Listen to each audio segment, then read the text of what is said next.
and about Lipitor.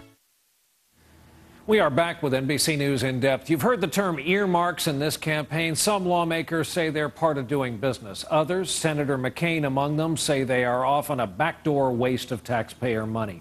The actual term earmark goes back hundreds of years when farmers would literally mark the ears of the livestock they owned. These days, it means lawmakers marking money in big spending bills to send home to their state or district for bridges or schools or sometimes pork barrel spending.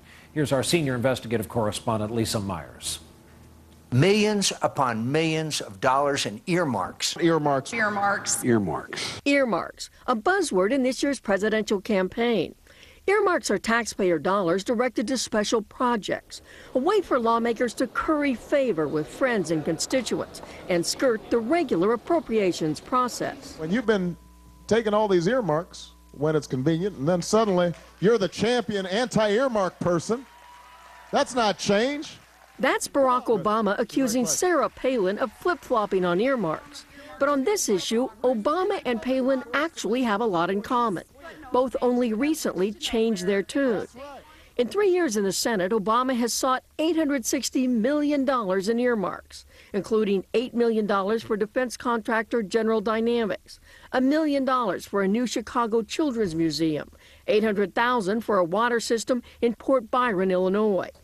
Steve ELLIS of Taxpayers for Common Sense Action monitors earmarks. For Senator Obama, there's been an evolution in his view on the practice of earmarks. This year, while running for president, Obama stopped requesting earmarks. He has disclosed previous earmarks and advocates greater transparency.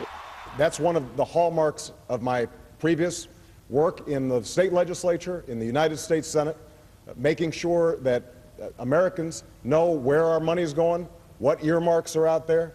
But when we asked the Obama campaign to disclose what earmarks his running mate Joe Biden has requested during 35 years in the Senate, the campaign declined. Biden did disclose a few months ago that he requested $342 million in earmarks this year alone. Like many other lawmakers, Biden steered some of that public money to private companies. We're concerned generally when we see this because there's a greater potential for abuse. The kind of earmark that raises questions? A Delaware software company, Quantum Leap Innovations, received $24 million through Biden earmarks over 4 years. The CEO and his wife have contributed $13,700 to the senator. We championed in Alaska reform of the old earmark process. But before championing reform, Palin mastered the old earmark process. As mayor of Wasilla, she hired a lobbyist, and documents show got personally involved in getting $27 million. As governor, she has requested $453 million in earmarks, gradually reducing requests each year. She did reduce the requests, but she did certainly ask for a heck of a lot of earmarks. This is a trend in earmark funds. As for John McCain, he has made opposition to earmarks a crusade.